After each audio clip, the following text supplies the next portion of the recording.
காஞ்சிபுரத்தில் கலை பண்பாட்டுத்துறை சார்பில் நடைபெற்ற காஞ்சிபுரம் சங்கமம் நம்ம ஊர் திருவிழா கலை நிகழ்ச்சி தொடங்கி வைத்த அமைச்சர் காந்தி, காஞ்சிபுரம் மாவட்ட கலை பண்பாட்டுத்துறை சார்பில் காஞ்சிபுரம் சங்கமம் நம்ம ஊர் திருவிழா என்னும் பெயரில் நாட்டுப்புற கலைகளை கொண்டாடும் கலை விழா காஞ்சிபுரம் மாவட்ட கலெக்டர் அலுவலக மைதானத்தில் நடைபெற்றது. கலை திருவிழாவை பட்டு கைத்தறி துறை மற்றும் துணிநூல் துறை அமைச்சர் ஆர். காந்தி முரசு கொட்டி தொடக்கி வைத்தார். கலை விழாவில் 200க்கும் மேற்பட்ட நாட்டுப்புற கலைஞர்கள் கலந்து கொண்டு மங்கள இசையுடன் கொங்கலிக்கட்டை ஆட்டம், நையாண்டி மேளம், புலியாட்டம், பறை இசை, கரகாட்டம், பரதநாட்டியம், கானா பாடல்கள் என சிறப்பு இசை நாட்டிய நிகழ்ச்சியை நடத்தி காட்டினார். கலை விழாவில் திரளான பொதுமக்கள் கலந்து கொண்டு நாட்டுப்புற கலைகளை கண்டு ரசித்து கலைஞர்கள் கைத்தட்டி உற்சாகப்படுத்தினர்.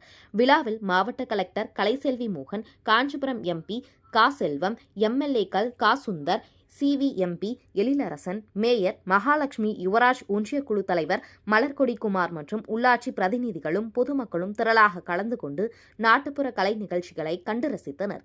இன்றும் நாளையும் என 2 நாட்கள் நடைபெறும் கலை திருவிழாவில் நூற்றுக்கணக்கான கலைஞர்கள் தங்களது கலைத்திறமைகளை வெளிப்படுத்தியுள்ளனர்.